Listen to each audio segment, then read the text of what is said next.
પિતા તરીકે મને એવું સમજાયું છે કે એક પિતાને ક્યારેય પ્રશંસાની અપેક્ષા નથી હોતી. તેઓ ક્યારેય નથી ઈચ્છતા કે એમના સંતાનો એમનો આભાર માને કે એમની મહાનતા માટે કોઈ કવિતા લખે. અને એટલે જ કદાચ પિતા વિશે કોઈ નિબંધો, પુસ્તકો કે મહિમાગાન કરવાની માંગ જ ઊભી નથી થઈ. જ્યાં સુધી એમને પ્રેમ અને સંતોષ મળતો રહે છે, ત્યાં સુધી એક પુરુષ પિતાની ભૂમિકાને સફળ અને સાર્થક સમજીને નિભાવતો રહે છે.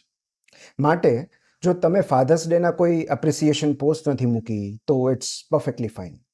એમની સાથેનો ફોટો શેર નથી કર્યો કે એમના માટે કોઈ ખાસ સ્ટેટસ અપલોડ નથી કર્યું તો એમને દુઃખ નહીં થાય. કદાચ તમે એમને ફાધર્સ ડે વિશ કરવાનું ભૂલી ગયા હશો તો પણ એમને ખરાબ નહીં લાગે.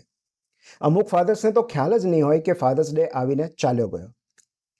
કારણ કે બહુ બધું એક્સપ્રેસ ન કરવું અને બહુ બધું એક્સપેક્ટ ન કરવું એ પિતા નામની પ્રજાતિનું સામાન્ય લક્ષણ છે.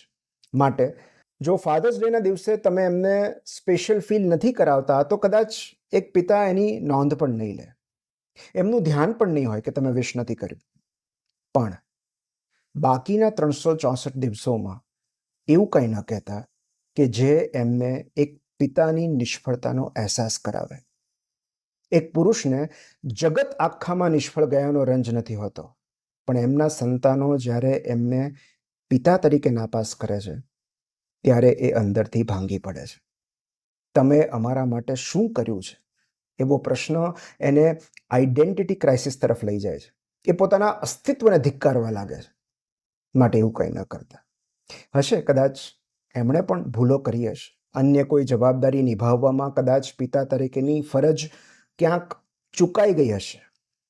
પણ એ ભૂલોને માફ કરવાની ઉદારતા આ ફાધર્સ ડેના સ્ટેટસ અપલોડ કરતા અનેક ગણું ભવ્ય સેલિબ્રેશન રહેશે.